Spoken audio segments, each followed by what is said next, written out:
모든 환난 가운데 너를 지키는 자라. 두려워하지 말라. 내가 널 도와주리니. 놀라지 말라. 내 손 잡아주리라. 나의 안에 거라. 나의 안에 거하라. 나는 내 하나님이니. 모든 환난 가운데 너를 지키는 자라. 두려워하지 말라. 내가 널 도와주리니. 놀라지 말라. 내 손 잡아주리라. 내가 너를 지명하여 불렀나니 너는 내 것이라. 내 것이라. 너의 하나님이라.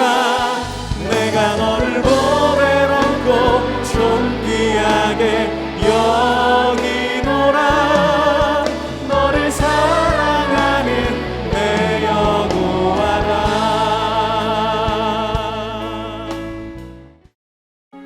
엘리사가 다시 길갈에 이르니 그 땅에 흉년이 들었는데 선지자의 제자들이 엘리사의 앞에 앉은지라. 엘리사가 자기 사환에게 이르되 큰 솥을 걸고 선지자의 제자들을 위하여 국을 끓이라. 한 사람이 채소를 캐러 들에 나가 들포도 덩굴을 만나 그것에서 들호박을 따서 옷자락에 채워가지고 돌아와 썰어 국 끓이는 솥에 넣었되 그들은 무엇인지 알지 못한지라. 이에 퍼다가 무리에게 주어 먹게 하였더니 무리가 국을 먹다가 그들이 외쳐 이르되 하나님의 사람이여, 솥에 죽음의 독이 있나이다 하고 능히 먹지 못하는지라. 엘리사가 이르되 그러면 가루를 가져오라.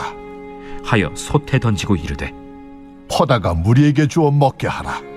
하매 이에 솥 가운데 독이 없어지니라. 한 사람이 바알 살리사에서부터 와서 처음 만든 떡 곧 보리떡 20개와 또 자루에 담은 채소를 하나님의 사람에게 드린지라. 그가 이르되 무리에게 주어 먹게 하라. 그 사환이 이르되 내가 어찌 이것을 100명에게 주겠나이까? 무리에게 주어 먹게 하라. 여호와의 말씀이 그들이 먹고 남으리라 하셨느니라. 그가 그들 앞에 주었더니 여호와께서 말씀하신 대로 먹고 남았더라.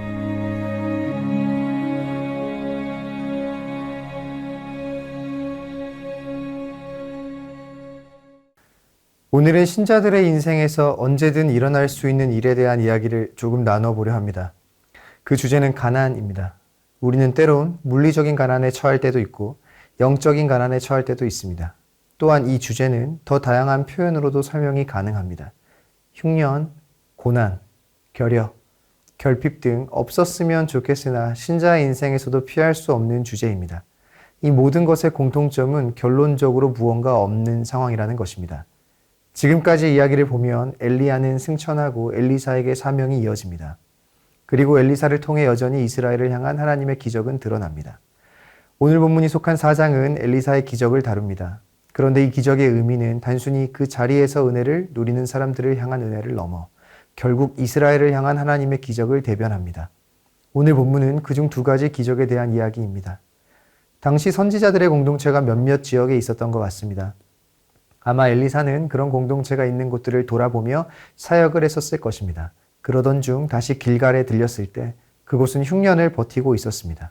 엘리사가 도착하니 그들이 모였습니다. 이 흉년은 하루 이틀 된 흉년은 아니었을 것입니다. 즉 엘리사가 오기까지 그들의 상황은 쉽지 않았을 것입니다. 그런 상황에 도착한 엘리사의 첫 명령은 국을 끓이라는 것이었습니다. 그런데 문제는 재료가 없습니다. 물만 끓고 있는 상황입니다. 그런 상황에서 마침 누군가가 나가서 들포도 덩굴을 만나 들호박을 가지고 옵니다. 생각해 볼까요? 이들이 음식을 구하러 나간 것이 처음이었을까요? 아닐 것입니다. 매일 하루에도 몇 번씩 나갔을 것입니다. 그런데 그날 들호박이 눈에 보입니다. 이 재료는 평소에는 절대 음식 재료로 사용하지 않은 재료일 것입니다. 그러니 결과적으로 먹기 힘든 쓴맛이 나도 대처할 수 없었을 것입니다. 평소에는 거들떠도 보지 않았던 재료인 거죠. 무언가 없는 결여, 가난, 고난, 결핍이라고 말할 만한 순간에 우리가 배워야 할 첫 번째 이야기가 있습니다. 그것은 결핍 속에서만 얻어지는 은혜가 있다는 것입니다. 가난하고 결여되고 없는 중에만 눈에 들어오고 얻어지는 것들이 있는 것입니다. 들호박은 가난이기에 눈에 들어온 재료입니다. 지금부터 시작되는 모든 일들은 결여되었기 때문에 얻어지는 경험들입니다. 가난의 순간이었기 때문에 은혜이자 기쁨이 되는 것입니다. 가난을 권하는 것이 아닙니다. 신자의 인생에서 누구도 피할 수 없고 언젠가는 겪는 결핍 중에 기억해야 할 신자의 태도에 대한 이야기입니다. 때론 우리 인생에서 무언가가 없는 순간, 도저히 해결되지 않는 결핍의 순간에만 보이고 누려지는 은혜들이 있습니다. 결핍이 은혜가 은혜되도록 만들기도 합니다. 이 사실로 우리의 삶의 결핍의 문제를 좀 다르게 해석할 수 있는 힘이 있으시길 소원합니다.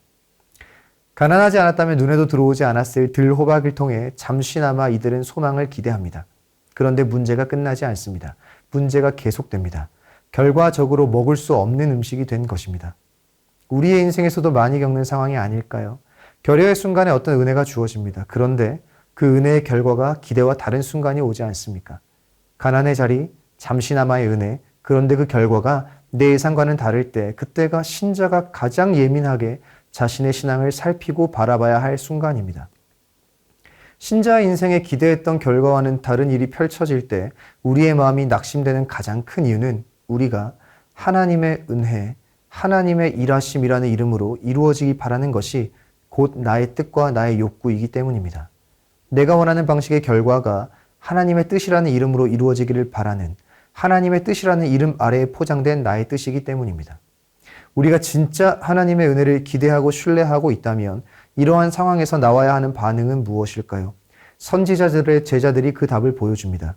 하나님의 사람이여 솥에 죽음의 독이 있나이다. 어떻게 해야 되겠습니까? 라며 엘리사를 주목합니다. 선한 결과가 아니고 기대했던 결과도 아니지만 지금까지 인도하신 하나님의 손길과 은혜에 대한 확신이 있다면 기대하지 않은 결과의 순간에 이마저도 하나님의 은혜 안에서 다루어질 수 있다는 확신을 가지고 던지는 이 한마디. 하나님, 어떻게 해야 되겠습니까? 하나님의 은혜 안에서 아직 끝나지 않았다는 확실히 필요한 것입니다. 너무 빨리 포기하거나 불평하지 마시기를 소원합니다. 너무 빨리 절망하지도 않으시기를 바랍니다. 우리가 신자인 이상 우리의 인생은 하나님의 은혜 안에 있고 그렇다면 순간 원하는 결과가 아닌 것들이 다가온다 하더라도 이마저도 하나님의 은혜의 과정 안에 있음을 기억하는 것이 신자가 가져야 할 태도임을 기억하시기 바랍니다. 이들이 처한 상황은 결여이고 아무것도 없는 상황입니다. 먹을 음식이 없고 끓는 물마저도 비어 있으며 작은 기대마저도 결과로 주어지지 않습니다. 그럼에도 저자는 소망이 있다는 걸 보여줍니다. 선지자의 제자들이 엘리사를 엘리사가 아니라 하나님의 사람이라고 부릅니다. 저자는 보여주는 것입니다. 이 이야기를 주도하시는 분이 누구인지를 보여주는 것입니다. 기억하시기 바랍니다. 아무것도 없는 순간에 하나님이 계십니다. 이스라엘에게 전하고 싶은 이 이야기를 드러내기 위해 또 한 가지 기적이 뒤따릅니다. 한 사람이 음식을 엘리사에게 줍니다. 그런데 문제가 또 있습니다. 음식은 있는데 사람이 더 많습니다. 그래서 사환은 이것을 어떻게 나눠주냐라고 질문합니다. 그런데 엘리사에게만 있는 것이 있습니다. 엘리사에게는 하나님의 약속이 있습니다. 여호와의 말씀이 먹고 남으리라 하셨다라는 약속이 엘리사에게는 있습니다. 우리는 가난과 결핍 속에 삽니다. 때로는 기대했던 결과와 따르지 않을 때도 있습니다. 가진 것이 있으나 현실에 비해 턱없이 적을 때도 있습니다. 너무 작은 것들로 인해 도저히 답이 나오지 않는 현실도 있습니다. 그런데 꼭 기억하십시오. 현실과 기대 사이에 하나님이 들어오면 완전히 달라집니다. 결과가 어떻습니까? 먹고 남는 거죠. 하나님의 약속이 낙심과 절망의 마음 가운데 희망이 됩니다. 그런데 우리는 딱 이 정도로만 생각하지 않습니까? 하나님의 약속이 우리의 마음에 희망을 주는 정도로만 생각하지는 않습니까? 하나님의 은혜라는 복음을 너무 추상적이거나 개념적인 것으로만 생각하지는 않으십니까? 저자는 이 짧은 에피소드 안에서 하나님의 백성이 분명히 가지고 있는 다른 것을 보여줍니다. 하나님의 사람, 여호와의 말씀대로 라는 표현을 통해 이스라엘에게는 결국 누가 계시는가를 보여줍니다.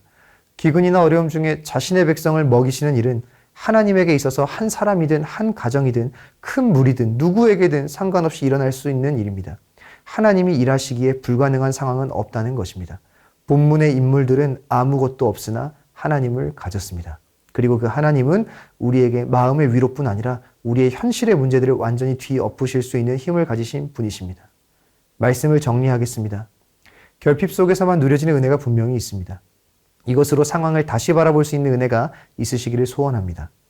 그 문제가 해결되는 과정 속에 기대와는 다른 결과가 주어질 때도 있습니다. 그럴 때 너무 일찍 절망하시거나 포기하지 마시기를 바랍니다. 여전히 하나님의 은혜 속에 우리의 인생이 있습니다. 가난과 결핍, 결과마저 우리의 기대와는 다를 때 꼭 기억하시기 바랍니다. 신자는 아무것도 없는 상황에서 늘 가지고 있는 한 가지가 있습니다. 우리는 여호와를 가졌습니다. 본문 안에는 아무것도 없습니다. 흉년이고 끓는 물은 비어있고 부족입니다. 그런데 그 안에 여호와의 약속이 있습니다.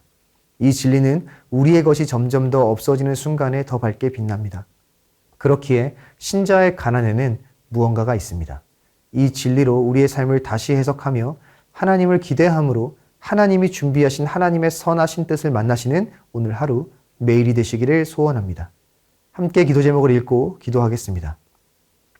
결핍과 부족의 순간에 더 깊이 경험하는 하나님의 은혜가 분명히 있음을 기억할 수 있는 믿음을 더하여 주소서. 아멘.